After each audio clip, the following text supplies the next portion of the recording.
What's going on YouTube?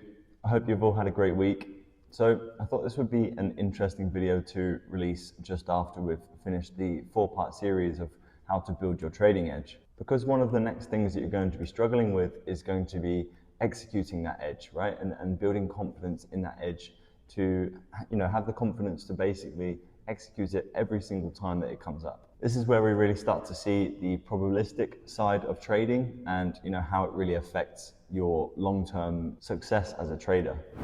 Just before we get into the video, I just wanted to let you know that I've updated my mentorship. I've added in a monthly subscription. So for you guys that don't or aren't interested in the lifetime fee, or maybe you want to kind of see what we're about in the PornFX community, then obviously that is there for you. If you want to check out my website, the link is in the description. Due to my teaching nature and being able to provide the best one-on-one service in the game, I have an application process because I can't just let absolutely anyone in. I need to be letting the right people in so I can help you get to where you want to be. So if you're on the fence or you're looking for someone to teach you how to trade, go check out my website. It can't hurt. And if you have any questions, you can shoot me a message on my website or you can shoot me a message via Instagram. Let's jump back to the video. Now, I don't have a hard statistic on this, but I can imagine that 90% of people that come into trading all kind of believe that they can accept the probabilities and allow them to play out. But until you actually have an edge, until you have a consistent, repeatable process, you don't know how you actually deal with playing out the probabilities of your system. Because obviously you didn't have a system prior to this, so how would you know? Now in this video, my aim is to tell you everything that you don't want to hear, or maybe have been ignoring because you don't want to face the facts. Because I want to help you get further in your journey, and the way that we do that is by addressing the ugly stuff. If you're constantly pushing everything to the side, you're not going to actually get anywhere because that stuff is going to constantly keep creeping in, right? If you're having any issues at all, whether that be psychological, whether that be technical, X, Y, Z, it could be whatever, right?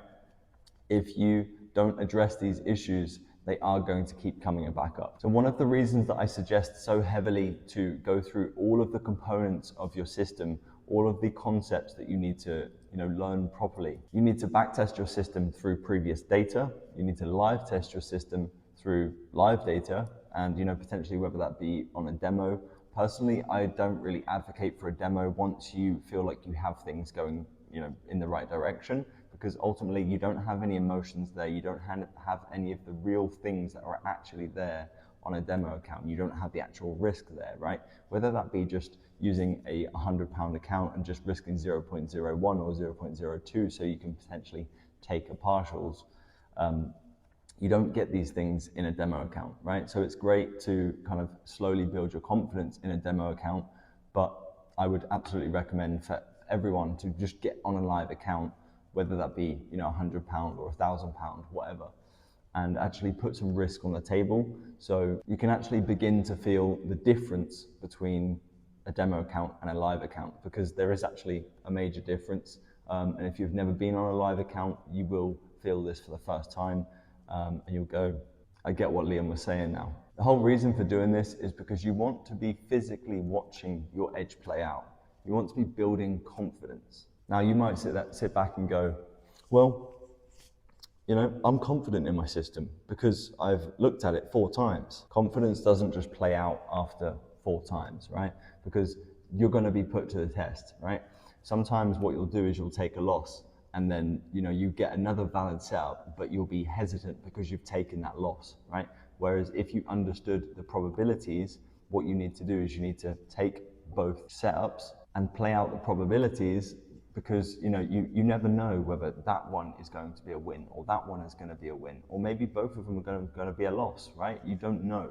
But if you don't take them, then you don't know and you aren't playing your edge out. So where does confidence come from? Now, for a start, I cannot give you your confidence in your own system, right?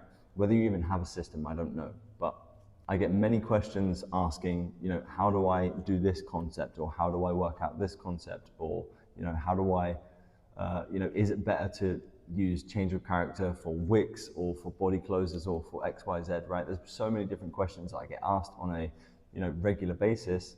And my answer to all of these questions are, what do you think? Test it. Have you tested it? Have you built confidence in one way or the other, right? The only way you're going to build confidence is by doing it.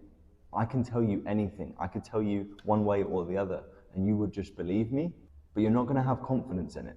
Same again for the other side of the coin. If I was to give you my system, I cannot give you the confidence in my system. I have tested my system over and over and over again, right? Rigorously. It doesn't matter what I say, right? We all have our own emotions. So if you don't have confidence in the system, I cannot give it to you. You need to go through, you need to backtest, you need to make sure all of the concepts are making sense. One of the most important things that I would say is being in a probabilistic environment is not really something that we all have to go through on a daily basis, typically if you're not a trader, right? So sitting down and doing the back testing and the live testing and everything else that you need to do to be able to build your confidence is then going to show you that over the long run it is going to work. You're going to see how many wins and losses you potentially take, and this is obviously going to be ever changing, right? There is no set sequence of 3 wins, 1 loss, 2 wins, XYZ, right? It's not going to be set like that, right? It's always going to be distributed slightly different. I'm quite happy to take a loss now because I understand the probabilities over the long run are actually going to play out in my favor, as long as I'm sticking to my plan and making sure that I execute on every single one of my edges that actually occurs. We all think that we understand and accept the probabilities, but I don't think we actually truly do. I don't think 90% of us actually accept them, because ultimately they don't let the probabilities play out. And one of the only other things that it can be is that you don't have a training plan, so you don't have any probabilities. The probabilities aren't in your favor because you aren't repeating something over and over and over again, which then ultimately leads to the fact that you can't accept the probabilities because you have nothing to go off. I want to go back to the flipping the coin idea that we had in part 2 of how to build your trading edge. Like I've briefly mentioned earlier, probabilities are actually unknown in the way of distribution of wins and losses, or in the coin's case, heads or tails. The thing about flipping a coin is that flipping a coin has a 50-50 split, right? You're either going to get heads or you're going to get tails. Now, ultimately, trading is like this, right? You're either going to get a win or a loss, but we also have these other variables inside the middle, right? You might get price going into profit a little bit, and then it comes down and takes you out. That is then going to play with you psychologically. Every single edge will have different probabilities. It will, some will have a better win rate, some will have a better risk to reward ratio, some will be in a single trade for days or weeks, some will be in a trade for seconds or minutes. But you know what all of these have in common? They will all work if you execute them with a probabilistic standpoint, being able to flawlessly execute every single time that edge presents. Now, one of the key messages here is I don't want you to feel alone. Every single trader that goes through, is on their trading journey is going to go through basically the same things, right? There might be a degree of, slight difference to each individual person because we're not always, all going to be the same, but everyone is on this same journey, doing the same things, going through the same experiences, same again, with slight tweaks and adjustments for each individual person. But one of the main things that you need to take on board is the fact that if I can do it, and if many other people can do it, you can do it. Granted, you don't know how much time I've put in, you don't know how much time everyone else has put in who has ultimately become successful at trading. If I can overcome these issues and many other people alongside me can overcome these issues, then you can overcome these issues also. What's stopping you from becoming the person you want to be by overcoming these trading puzzles? Personally, I would say it's only one thing, and it's your discipline in your general life. Being disciplined as a trader is not just about following your trading plan. It's also about being disciplined in life. I wake up at 7 a.m, I go to the gym for an hour, then I get home and I have a shower and then I meditate. And then I will go out and get some lunch, and then I will come back and be ready for Frankfurt Open to be able to trade the day. One quote by Mike Tyson that I really love and I try to live by, he says, "Doing things you hate, but doing them like you love them." This is absolute discipline to the core. And being able to put yourself through these things that you don't want to do, but doing them like you love them. You're never going to look back on these things that you didn't want to do, but were disciplined enough to do and go, nah, that was a negative. That didn't benefit my life at all. Prior to Mike Tyson saying this quote, he actually says, "You are nobody and you are nothing because you give up at the slightest bit of difficulty without discipline." So when I hear someone say to me, how do I stay motivated? you don't stay motivated. No one stays motivated for extended periods of time, right? And everyone can just stay motivated for as long as they are motivated. You can't kind of then push yourself into being motivated. The way that you actually get over that is by being disciplined, right? It's very sad, actually, the fact that so many people feel like they need to be motivated, and if they aren't motivated, then they just don't do it.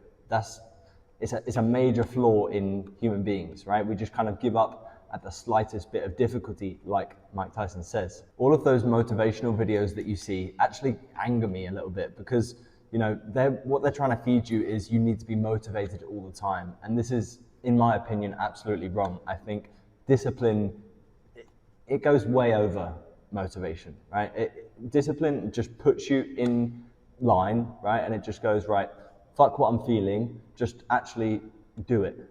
So you're probably asking, how does this actually help you in your trading? Well, obviously, discipline, it covers every single angle in trading, right? You need to be disciplined because you need to journal your trades once you've taken them, whether it's a win, a break even, a loss.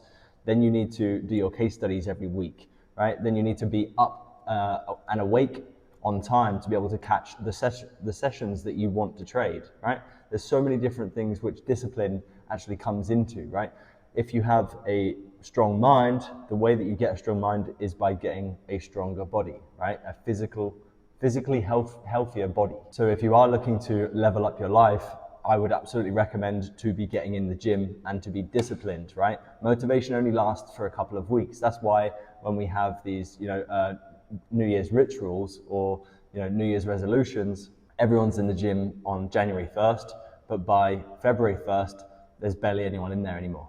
That's because the motivation was there, right? And then the motivation slowly dies down, and then you need discipline to actually get you through those next weeks, months, and years of actually turning up to the gym. Being disciplined is also going to help you with being able to follow your plan and not, being sidetracked and being, oh, this person's taking this trade, can I get in that, or why didn't I take that? Or you're not going to start beating yourself up. You're going to really start focusing in on how you are trading, right? What is your system saying? If your system says you cannot take this trade, then you don't take the trade, right? No matter whether someone else has taken it or whether you missed it or whatever, you didn't do the analysis, it's not in your plan, you don't take the trade. I think so many people underestimate how much the percentage is on the psychological side and the technical side, right? Technical side is probably 10-20% at max, and then the psychology side is at least 80%, right? So keeping disciplined is actually going to help you in so many different psychological ways, which is then going to actually help you to be able to execute your plan flawlessly every single time. So moving on to the question of the video is, how long does it take to become profitable and consistent? How long is a piece of string? This is the answer that my parents used to give me when there was basically no time limit, right? Some things don't have a time limit. So if you're saying to yourself, I need to be profitable, I need to be consistent by this specific date, I think personally that's quite detrimental. I've personally done it myself, and I did make it to my goal, but it was very, very difficult. I put a lot of strain on, my psychology, because I was like, look, if I don't get to this point, if I don't get funded by this date, if I don't have this amount of money by this date, I'm going to be pissed off with myself, or I'm going to stop trading, or I'm going to do X, Y, Z, right? Just puts this external pressure on yourself, which you really don't need. Trading is very stressful and very, psychologically difficult anyway, right? So why add these external things that you cannot control on top of all of the things that you're dealing with anyway? Profitability is a byproduct of being consistent, and being consistent is being disciplined. Disciplined doing what? Journaling your trades, journaling your emotions, doing your case studies, journaling, just general life, making sure that you're backtesting everything so you have complete faith in everything that you're doing. Now, obviously, you need a profitable system to be able to become consistent and profitable, right? So if you're struggling with your system at all, or you don't have a system, make sure to go watch my last series, which I've just brought out, on how to build your trading edge. That series runs through absolutely everything that I believe that you need to be able to build a consistently profitable system. And don't just test this and just say, it was profitable for a week, so I'm good with it, right? What happens when we get a market like the current condition is, you might not actually be able to trade for a little while. but you need to know that that is something that happens. So you can sit back and go, oh, actually, I should probably avoid the market for now. I should wait for the market to come back into my favor. And then you can start looking to take positions again. What you want to do is measure your system's profitability over, quarterly, half yearly and yearly basis, right? So if you can get those, rough figures, it's then going to install good habits into yourself, because basically what you're going to be doing is understanding that there is going to be periods of the year in which you are not going to be able to trade, or your system is not going to be as, perfect as you would like it to be. So what changes between now and then? I believe that there is one key thing in between being inconsistently profitable to being consistently profitable, and that thing comes down to choice. Now you might say, that's just such a basic thing, like, how is that going to help me? If you think about it, it's very broad, but it actually spans over everything, right? So you have to choose to put the time into backtesting. You have to choose to build a system and make sure that it's profitable over the long run. You have to choose to do your journaling absolutely every single day. It's absolutely your decision to choose all of these different things, right? You can choose to be profitable, right? But choosing to be profitable it's like a pyramid, right? But you have to start at the bottom levels to get to the top levels. So you need to make the decision, you need to choose to actually start from the bottom and work your way up. There are many, many people on the career path that you want to be going down, and it's not easy. You don't see any of the behind the scenes work, right? But that's kind of what I'm trying to expose here, all of the behind the scenes work. Everyone thinks that, I just have a change of character and a flip, and I've got a profitable system, XYZ, right? Done. It doesn't work like that. You have to decide that it's not worth going through the struggles and the tough times anymore. Once you've done all the work and you've seen how profitable your system can actually be, this will stop you from, looking at other people and going, they're taking that trade, why didn't I take that trade? Because what you've done is you've built a belief system around your system because you have put so much time and work into it, right? So they say that it takes 10,000 hours to become, very, very good at something. Have you put your 10,000 hours in? And that's not just kind of sitting on the chart, just looking and just not actually really doing anything. That's solid work of actually putting in some serious effort to understand the intricacies of all of your system. And after you've decided all of this, you simply just choose to stick to your system and avoid everything else. I believe that when you're ready, it will happen. If it's not happening, you need to ask yourself, where am I falling behind? What can I do to make myself 1% better every single day? And you might think 1% is not that much, but over a year, you've got 365% better. And that's much better than anyone who's doing 0% per day. Make sure to set very, very small goals, right? Small goals are easier to achieve. If you say you need to, achieve 50% per day, you're gonna feel overwhelmed, you're gonna bog yourself down, and you're not gonna actually get anything done. And you might even go negative, you might go backwards a step. If you do 1%, it's very, very easy to do 1%. I hope you've enjoyed the video and taken some value from this. If you have, make sure to hit the subscribe button. Let me know in the comment section below if there's anything that you would like to see in future videos. Leave a thumbs up if you did enjoy it, and I'll catch you guys in the next one.